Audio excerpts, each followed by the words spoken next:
All right, so in an exclusive CNN interview, presidential candidate Hillary Clinton says she is standing by the president as he delays a plan to withdraw American troops from Afghanistan. Listen to part of the interview. Seeing with President Obama is a perfect example of a leader who has strong convictions about what he would like to see happen, but also pays attention to what's going on in the real world. And his decision is one that I agree with. I will not sit here today and say what I would do upon taking office because, again, we want to bring our troops home. We certainly don't want them engaged in on-the-ground combat. Well, former Secretary Clinton is talking about this. The president's plan to leave thousands of troops in Afghanistan. And right now, there are 9,800 troops in country. The U.S. had planned to leave 1,000 troops there at the end of the president's administration. But now that plan is scratched. There will be 5,500 troops there stationed in 4 key areas: in Kabul, around the embassy, Bagram Air Force Base there to protect the air resources in this fight, in Jalalabad, also in Kandahar. To talk about this plan, this reversal of sorts, we're joined by Marine Corps veteran, Sergeant Patrick Miller. His unit was one of the first in Afghanistan back in November of 2001. Sergeant Miller, it's good to have you. And I want to just get your reaction. What were you thinking when you heard about this reversal, that there would be 5,500 troops there at the end of the Obama administration? Well, we need to decide who are we leaving there, conventional military versus special forces, and what is the true mission and goal, and what defines success.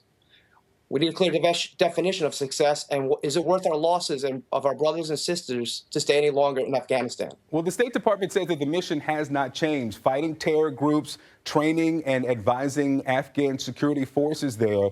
Do you think that the U.S. is making any advancement in accomplishing either of those goals? Well, we've been training security forces for 15 years now. At what point are they going to be ready to defend themselves and fight for their own country? So do you expect that 5,500 will not be enough to get this done? I personally don't think it's enough. Is there a number that, with your experience, you think would be more feasible? Well, I was Marine Corps enlisted, so I would say that's above my pay grade. I respect that. Let me ask you about what the New York Times is reporting, that the Afghan government is considering expanding the local police program. Now, what we're talking about here in the advising and training is the security forces, the national force, but these would be some of the smaller local militias.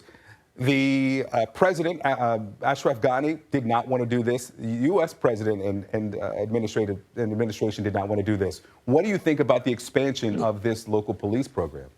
Well, you got to remember, Afghanistan is ran by tribal communities. So who can you trust and who can you not trust? And then you have the problem with training their forces, and then you have the green on blue attacks that we've been experiencing over the last 15 years. What do you feel 14 years after you first went into Afghanistan, looking at the situation and the condition of the country today? I feel 15 years is too long, but we have to look at it as, are we willing to, I'm willing to deploy to face a growing threat to keep my children safe here rather than to have the threat come to my doorstep. So we look at the threat of Al-Qaeda, the Taliban, and ISIS now in Afghanistan. We got to decide whether or not we want to keep that fight over there or let them bring that fight to us. All right, Sergeant Patrick Miller, thank you so much for speaking with us as we try to explain and understand what's happening there and what will be there in the next 18 months or so. Thanks so much. Thank you. Christy?